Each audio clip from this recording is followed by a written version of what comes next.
Assalamualaikum warahmatullahi wabarakatuh. Mari kita simak kisah perjalanan Sunan Gunung Jati dalam mencari ilmu dan karomahnya. Sunan Gunung Jati adalah salah satu wali Songo yang berpengaruh dalam penyebaran agama Islam, khususnya di wilayah Jawa Barat, Cirebon dan Banten. Nama Sunan Gunung Jati adalah Syarif Hidayatullah. Lahir pada tahun 1448 Masehi. Sunan Gunung Jati adalah putra dari Sultan Mahmud. Ibunya adalah Nyai Rara Santang, putri Raja Pajajaran. Syekh Syarif Hidayatullah atau Sunan Gunung Jati. Pendidikannya bermula di kota Makkah bersama dengan seorang guru yang bernama Syekh Najmurini Kubro.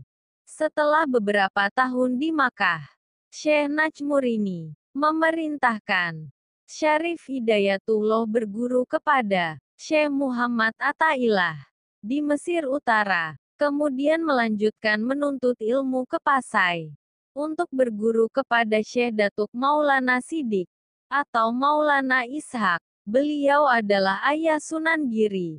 Setelah itu Syekh Syarif Hidayatullah melanjutkan pendidikan ke Karawang untuk berguru kepada Syekh Bentong. Namun ditolak, karena justru Syekh Bentong yang ingin berguru. Syekh Bentong akhirnya menunjuk Syekh Haji Jubah untuk menjadi guru Syekh Syarif Hidayatullah. Namun tetap mendapat penolakan. Dengan alasan yang sama, Syekh Syarif Hidayatullah disarankan untuk pergi ke kota Kudus, menemui Datuk Bahrul, dan menimba ilmu selama beberapa tahun. Kemudian, Datuk baru memerintahkan Syekh Syarif Hidayatullah untuk pergi ke Ampel Dento, untuk berguru kepada Sunan Ampel. Selama di Ampel Dento, beliau dipersaudarakan dengan Sunan Bonang, Sunan Giri, dan Sunan Kalijaga. Di tempat inilah Syarif Hidayatullah dikenal Sunan Gunung Jati. Dakwah Sunan Gunung Jati dibantu oleh Pangeran Cakrabuana Abdullah Iman dengan membangun sebuah pondok pesantren. Cakrabuana merupakan kakaknya, Rara Santang, ibu dari Sunan Gunung Jati. Sunan Gunung Jati berdakwah dengan tidak menghilangkan kebudayaan yang sudah ada di masyarakat tersebut, namun disesuaikan dengan ajaran agama Islam. Masyarakat banyak yang ikut belajar di pesantren Sunan Gunung Jati.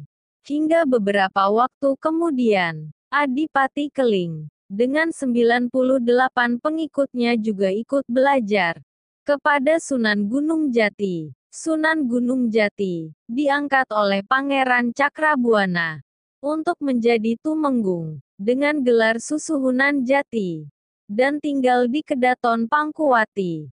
Di kala itu, Cirebon masuk dalam wilayah kerajaan Pajajaran. Semenjak Sunan Gunung Jati menjadi tumenggung, Cirebon menolak membayar upeti ke Pajajaran. Kemudian Raja Pajajaran mengirimkan pasukannya yang dipimpin Tumenggung Jagabaya ke Cirebon untuk menanyakan penolakan pembayaran upeti. Sesampainya di Cirebon, Tumenggung Jagabaya tidak berani bertindak tegas. Akhirnya seluruh pasukannya memeluk agama Islam dan menjadi pengikut Sunan Gunung Jati. Pangeran Cakrabuana dan Sunan Gunung Jati memutuskan pergi ke Pajajaran dan berhasil membujuk Prabu Siliwangi, pemimpin Pajajaran, untuk masuk Islam. Ketika Sunan Gunung Jati melanjutkan dakwah di Banten, beliau juga mengislamkan tokoh ternama yaitu Ki Gedeng Kawutengen. Sunan Gunung Jati mempunyai berbagai karomah yang belum banyak diketahui masyarakat luas. Beliau mampu mengobati penyakit tumor tanpa operasi dan menguasai 99 bahasa, di antara 9 wali Songo yang menyebarkan Islam di Nusantara. Nama Sunan Gunung Jati mungkin yang paling banyak dikenal, Sunan Gunung Jati. merupakan pendiri Kesultanan Cirebon, yang berasal dari Kairo, Mesir. Sunan Gunung Jati dipercaya oleh masyarakat luas mempunyai karomah yang masyhur. Di antara karomah Sunan Gunung Jati yaitu 1. Mengambil tumor tanpa operasi. Kehebatan Sunan Gunung Jati salah satunya adalah di bidang kedokteran. Beliau mampu mengambil tumor tanpa operasi. Cerita ini bermula dari sepasang suami istri yang mempersoalkan perut istrinya yang membesar. Suaminya yakin bahwa perut istrinya itu hamil, tetapi sang istri tidak yakin bahwa perut yang membesar ini bukan sedang hamil. Akhirnya suami istri itu pergi menemui Sunan Gunung Jati untuk memastikan isi dalam perut sang istri. Dan ternyata setelah diperiksa bukan kandungan, melainkan penyakit tumor. Setelah itu, dengan menggunakan kesaktiannya, Sunan Gunung Jati pun mengambil tumor tersebut. Setelah diambil, ternyata perut yang membesar itu bukan janin, melainkan penyakit tumor. 2. Menguasai 99 bahasa. Sunan Gunung Jati konon mampu menguasai 99 bahasa. Tidak hanya bahasa dunia, tapi bahasa lokal di beberapa daerah Indonesia.